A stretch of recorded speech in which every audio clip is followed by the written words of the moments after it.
അടുത്തത് നമ്മൾ പഠിക്കാൻ പോകുന്നത് scanning electron microscopy or sem ആണ്. സെം എന്ന് പറയുന്നത് നമുക്ക് പേര് കേൾക്കുമ്പോൾ തന്നെ അറിയാം, സ്കാനിങ് ഇലക്ട്രോൺ മൈക്രോസ്കോപ്പിയാണ്. ഒരു മൈക്രോസ്കോപ്പിക് ടെക്നിക്കാണ്. It's an important surface characterisation technique used in nanotechnology. നാനോ ടെക്നോളജിയിൽ നമ്മുടെ നാനോ മെറ്റീരിയൽസ് ഒക്കെ പ്രൊഡ്യൂസ് ചെയ്ത് കഴിയുമ്പോൾ അതിൻ്റെ പ്രൊഡക്ഷന് ശേഷം ക്യാരക്ടറൈസേഷന് വേണ്ടിയിട്ട് നമ്മൾ യൂസ് ചെയ്യുന്നത്, അതായത് നാനോ മെറ്റീരിയൽസിൻ്റെ സൈസും ഷേപ്പും സ്ട്രക്ചറും ഒക്കെ അറിയാൻ വേണ്ടിയിട്ടൊക്കെ നമുക്ക് യൂസ് ചെയ്യാൻ പറ്റുന്നതാണ് നമ്മുടെ scanning electron microscopy.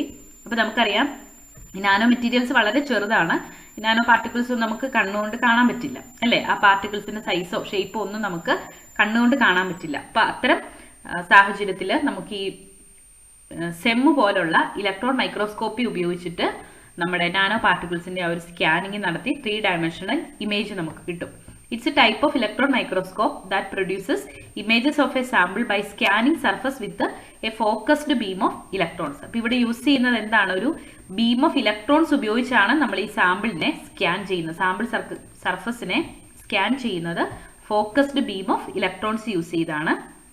This can provide information about topography, surface features, സർഫസിലുള്ള ഫീച്ചേഴ്സിനെ കുറിച്ച്, അതുപോലെ shape and size of particles, അതായത് മോർഫോളജി, കോമ്പോസിഷൻ, ക്രിസ്റ്റലോഗ്രഫിക് ഇൻഫർമേഷൻ, ഇങ്ങനെയുള്ള എല്ലാ കാര്യങ്ങളും നമുക്ക് ഈ ഒരു സെമ്മിൽ നിന്ന് ലഭിക്കുന്നതാണ്. Electrons from top of column is accelerated down and passed through a combination of lenses. ഇതാണ് നമ്മുടെ സെമ്മിന്റെ ഇമേജ്. ഇലക്ട്രോൺ സോഴ്സ് ഉണ്ട്. ഇലക്ട്രോൺ ആണ് നമ്മുടെ സാമ്പിളിൽ വന്ന് ഇൻസിഡന്റ് ചെയ്യുന്നത് നമ്മൾ പറഞ്ഞു. അപ്പോൾ ഇലക്ട്രോൺ സോഴ്സ് ഉണ്ട്, ആനോഡ് ഉണ്ട്, കണ്ടൻസർ ലെൻസ് ഉണ്ട്, സ്കാൻ കോയിൽസ് ഉണ്ട്, ഒബ്ജക്റ്റീവ് ലെൻസ് ഉണ്ട്, ദെൻ സാമ്പിൾ വെച്ചിരിക്കുന്ന സബ്സ്റ്റൻസ്. സാമ്പിളിലേക്ക് ഈ ഒരു ഇലക്ട്രോൺ സോഴ്സിൽ നിന്ന് ഇത്രയും അപ്പാരറ്റസിൽ കൂടി പാസ് ചെയ്താണ് നമ്മുടെ സാമ്പിളിൽ ഇലക്ട്രോൺ വന്ന് ഹിറ്റ് ചെയ്യുന്നത്. ദെൻ സെക്കൻഡറി ഇലക്ട്രോൺ ഡിറ്റക്ടർ ഉണ്ട് ഇവിടെ. ദെൻ ഈ ഒരു ഇലക്ട്രോൺസ് ഡിറ്റക്ട് ചെയ്യാൻ വേണ്ടി ഒരു ഡിറ്റക്ടർ, സിഗ്നൽസ് ആംപ്ലിഫൈ ചെയ്യാൻ ആംപ്ലിഫയർ, ഡിസ്പ്ലേ, അങ്ങനെ നമുക്ക് സെം ഇമേജ് കിട്ടുന്നു. അപ്പോൾ ഇത് ഓരോന്നിനും ഓരോ ഫംഗ്ഷൻ ഉണ്ട്. ഇലക്ട്രോൺ സോഴ്സിന് anode, condenser lens, scan coils, objective lens, ഇതിനെല്ലാത്തിനും ഓരോ അവരുടേതായ ഓരോരോ ദൗത്യമുണ്ട്. അപ്പോൾ ഈ ഒരു ഇമേജ് നിങ്ങൾ വരയ്ക്കാൻ പഠിച്ചിരിക്കുക കേട്ടോ. സിമ്പിളാണ്, ജസ്റ്റ് നോക്കി വെച്ചാൽ മതി. അപ്പോൾ സെം ചോദിക്കുമ്പോൾ എപ്പോഴും ഇമേജ് കൂടെ വരയ്ക്കുകയാണെങ്കിൽ നല്ലതാണ്. എന്തൊക്കെയുള്ളത്? Electrons from top of the column is accelerated down and passed through a combination of lenses. അപ്പോൾ ആദ്യം ഇലക്ട്രോൺ പ്രൊഡ്യൂസ് ചെയ്യണം, അല്ലേ? അതിനൊരു ഇലക്ട്രോൺ സോഴ്സ് ഉണ്ട്. ദെൻ അതൊരു കോമ്പിനേഷൻ ഓഫ് ലെൻസിൽ കൂടി പാസ് ചെയ്യാണ് ചെയ്യുന്നത്. It produce a focused beam of electrons which hits the surface of the sample. അപ്പോൾ ഒരു ഫോക്കസ്ഡ് ബീം ഓഫ് ഇലക്ട്രോൺസ് അവിടെ പ്രൊഡ്യൂസ് ചെയ്യപ്പെടുന്നു, അത് സാമ്പിൾ സർഫസിൽ ഹിറ്റ് ചെയ്യുന്നു. ഇനി as A result of electron sample interaction signals are produced. സാമ്പിളിൽ നമ്മുടെ ഇലക്ട്രോൺസ് ഇന്ന് ഹിറ്റ് ചെയ്ത് കഴിയുമ്പോൾ അവിടെ എന്താ ഉണ്ടാവുന്നത്? സിഗ്നൽസ് പ്രൊഡ്യൂസ് ചെയ്യുന്നുണ്ട്. Signals R then detected by appropriate detectors. Thus high resolution 3-dimensional images are produced. അപ്പോൾ സിഗ്നൽസ് ഡിറ്റക്ട് ചെയ്യുന്ന എങ്ങനെയാണ്? ഡിറ്റക്ടർ ഉപയോഗിച്ചിട്ടാണ്. ഹൈ റെസൊല്യൂഷൻ 3-dimensional ഇമേജ് ആണ് നമുക്ക് അവിടെ നിന്ന് ലഭിക്കുന്നത്. ഇലക്ട്രോൺ ഗൺ അല്ലെങ്കിൽ ഇലക്ട്രോൺ സോഴ്സ് ഇലക്ട്രോൺ പ്രൊഡ്യൂസ് ചെയ്യാൻ വേണ്ടിയുള്ളതാണ്. Beam of energetic electrons produce ചെയ്യുന്നു. അവ ഒരു സീരീസ് ഓഫ് ഇലക്ട്രോമാഗ്നറ്റിക് ലെൻസിൽ കൂടി പാസ് ചെയ്യുന്നു. അപ്പോൾ ഇലക്ട്രോൺ ഗൺ അല്ലെങ്കിൽ ഇലക്ട്രോൺ സോഴ്സ് ആയിട്ട് മെയിൻലി യൂസ് ചെയ്യുന്നത് ടങ്സ്റ്റൺ വയർ ഒക്കെയാണ്. അടുത്തത് ആനോഡ്. ആനോഡ് ഒരു പോസിറ്റീവ്ലി ചാർജ്ഡ് മെറ്റൽ ഡിസ്ക് ആണ് with a hole in the centre. Anode attracts electrons to form beam. അപ്പോൾ ഇലക്ട്രോൺ സോഴ്സിൽ നിന്ന് ഇലക്ട്രോൺസ് പ്രൊഡ്യൂസ് ചെയ്തു. ആനോഡാണ് ഈ ഇലക്ട്രോണെ അട്രാക്ട് ചെയ്ത് കണ്ടൻസർ ലെൻസിൽ എത്തിക്കുന്നത്. ഇനി കണ്ടൻസർ ലെൻസ് എന്താ ചെയ്യുന്നത്? Compress electrons to narrow beam and objective lens focuses electron beam to sample chamber. അപ്പോൾ അടുത്തത് കണ്ടൻസർ ലെൻസിൽ കൂടി പാസ് ചെയ്ത് കഴിയുമ്പോൾ ആ ഇലക്ട്രോൺസിനെ കുറച്ചുകൂടി നാരോ ബീം ആക്കുന്നു. എന്നിട്ട് സാമ്പിൾ ചേംബറിലേക്ക് ഫോക്കസ് ചെയ്യുന്നു. ഒബ്ജക്റ്റീവ് ലെൻസ് അതിനെ ഫോക്കസ് ചെയ്യുന്നു. ദെൻ സ്കാനിങ് കോയിൽസ് ഉണ്ട്.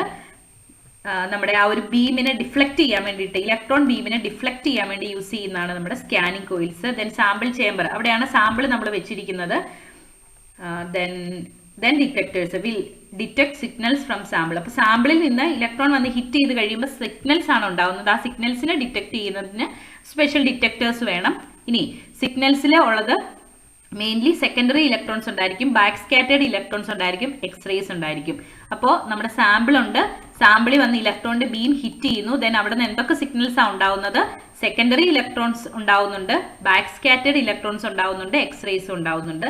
ഈ ബാക്ക് സ്കാറ്റേർഡ് ഇലക്ട്രോൺസ് എന്ന് പറയുന്നത് incidental electrons reflected backwards. Electrons നമ്മുടെ സാമ്പിളിൽ വന്ന് തട്ടിയിട്ട് ബാക്ക്വേർഡ് റിഫ്ലക്ട് ചെയ്യുന്ന ഇലക്ട്രോൺസ് ആണ് ബാക്ക് സ്കാറ്റേർഡ് ഇലക്ട്രോൺസ് എന്ന് പറയുന്നത്. This comes from deeper regions of sample.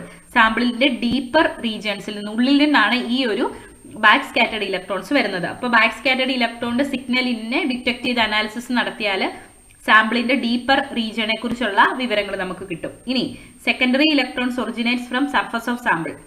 അപ്പോൾ സെക്കൻഡറി ഇലക്ട്രോൺ എവിടെ നിന്നാണ് വരുന്നത്? സർഫസ് ഓഫ് സാമ്പിളിൽ നിന്നാണ് ഡിഫ്ലക്ട് ചെയ്ത് വരുന്നത്. അപ്പോൾ അതിൽ നിന്ന് നമുക്ക് എന്ത് വിവരങ്ങളാണ് കിട്ടുന്നത്? സർഫസ് ഇൻഫർമേഷൻസ് പ്രൊവൈഡ് ചെയ്യാൻ പറ്റും. ഓക്കെ, ഇനി X-rays emitted from beneath sample surface can provide element and mineral information. Element and mineral information നമുക്ക് എവിടെ നിന്നാണ് കിട്ടുന്നത്? ബിനീത്ത് സാമ്പിളിൽ നിന്ന് എമിറ്റ് ചെയ്യുന്ന എക്സ്റേസിന്റെ അനാലിസിസ് നടത്തിയാൽ മതി. Sem produces black and white 3-dimensional images. A display monitor can be used for the display of images. അപ്പോൾ സെമ്മിന്റെ applications morphological and topographical analysis of materials, forensic ഇൻവെസ്റ്റിഗേഷൻസിൽ യൂസ് ചെയ്യാറുണ്ട്. ബാക്ടീരിയ വൈറസിനെ കുറിച്ച് സ്റ്റഡി ചെയ്യാൻ വേണ്ടി യൂസ് ചെയ്യുന്നുണ്ട്. കാരണം ഇതൊന്നും നമുക്ക് അല്ലാതെ കാണാൻ പറ്റില്ലല്ലോ. അപ്പോൾ സെം ഇമേജ് എടുത്തു കഴിഞ്ഞാൽ scanning electron microscopy highly accurate ആയിട്ടുള്ള ക്വാളിറ്റേറ്റീവ് ആയിട്ടുള്ള ഇമേജിൽ നമുക്ക് കിട്ടും. In microchip design and production. Then disadvantage. അപ്പോൾ ഈ അഡ്വാൻറ്റേജുകൾ സെമ്മിന് ഇത്രയും ആപ്ലിക്കേഷൻസ് ആൻഡ് അഡ്വാൻറ്റേജുകളുണ്ട്. ഡിസ്അഡ്വാൻറ്റേജ് സെമ്മ് കുറച്ച് എക്സ്പെൻസീവ് ആണ്. ഇൻസ്ട്രുമെന്റ് എക്സ്പെൻസീവ് ആണ്. ഒരു സാമ്പിളിന്റെ സെം എടുക്കണമെങ്കിൽ തന്നെ നമുക്കൊരു എബോവ് 1000 ഒക്കെ ആവും. അപ്പോൾ ഒരു 10 സാമ്പിളൊക്കെ എടുക്കാനുണ്ടെങ്കിൽ എന്താ അവസ്ഥ? അപ്പോൾ ഇത് കുറച്ച് എക്സ്പെൻസീവ് ആണ്. Then special training is required to operate SEM. നമുക്ക് സാമ്പിളും കൊണ്ട് എന്ന് തന്നെ സെം ഒന്നും ഓപ്പറേറ്റ് ചെയ്ത് ഇമേജ് എടുക്കാൻ പറ്റില്ല. അതിന് വേണ്ടി ഒരു സ്പെഷ്യൽ ട്രെയിനിങ് തന്നെ വേണം. അതായത് ട്രെയിൻഡ് ആയിട്ടുള്ള പേഴ്സൺസിന് മാത്രമേ ഇമേജ് എടുക്കാൻ പറ്റുള്ളൂ. Small risk of radiation exposure. X-rays ഒക്കെ ഉള്ളതുകൊണ്ട് ആ ഒരു റേഡിയേഷൻ എക്സ്പോഷറിന്റെ കൂടി ചെറിയൊരു റിസ്ക് ഉണ്ട്. അപ്പോൾ നമ്മൾ പറഞ്ഞ സ്കാനിങ് ഇലക്ട്രോൺ മൈക്രോസ്കോപ്പി അല്ലെങ്കിൽ സെമ്മ് നമ്മുടെ നാനോ ടെക്നോളജിയിലൊക്കെ നാനോ മെറ്റീരിയൽസ് ഒക്കെ പ്രിപ്പയർ ചെയ്ത് കഴിയുമ്പോൾ അതിൻ്റെ ഒരു ക്യാരക്ടറൈസേഷന് വേണ്ടി യൂസ് ചെയ്യുന്നതാണ്. അപ്പോൾ electron source, anode, condenser lens, scan coils, objective lens, then സാമ്പിളിൽ നിന്ന് ഡിറ്റക്ടർ, ആംപ്ലിഫയർ, ഡിസ്പ്ലേ. ഇങ്ങനെയാണ് ഒരു 3-dimensional ഇമേജ് ഓഫ് നമ്മുടെ നാനോ പാർട്ടിക്കിൾസ് നമുക്ക് കിട്ടുന്നത്. അപ്പോൾ സെം ഇമേജസിൽ നമുക്ക് മെയിനായിട്ട് 3 തരം സിഗ്നൽസ് ഉണ്ട്. സെക്കൻഡറി ഇലക്ട്രോൺസ്, ബാക്ക് സ്കാറ്റേർഡ് ഇലക്ട്രോൺസും എക്സ്റേയിൽ നിന്നും പ്രൊഡ്യൂസ് ചെയ്യുന്ന സിഗ്നൽസ് ആണുള്ളത്. ഈ സിഗ്നൽസ് ഉപയോഗിച്ച് ഒരു മെറ്റീരിയലിന്റെ സർഫസ് ക്യാരക്ടറിസ്റ്റിക്സ്, അതുപോലെ ബൾക്ക് ക്യാരക്ടറിസ്റ്റിക്സ്, ദെൻ എക്സ്റേസ് ഉപയോഗിച്ച് ബിനീത്ത് സാമ്പിളിനെ കുറിച്ചുള്ള വിവരങ്ങളെല്ലാം നമുക്ക് ഇൻഫർമേഷൻസ് ലഭിക്കുന്നതാണ്. ഈ രീതിയിൽ നമുക്ക് നാനോ പാർട്ടിക്കിൾസിന്റെ ക്യാരക്ടറൈസേഷന് വേണ്ടിയിട്ട് സ്കാനിങ് ഇലക്ട്രോൺ മൈക്രോസ്കോപ്പി അല്ലെങ്കിൽ സെമ്മ് യൂസ് ചെയ്യാൻ പറ്റും.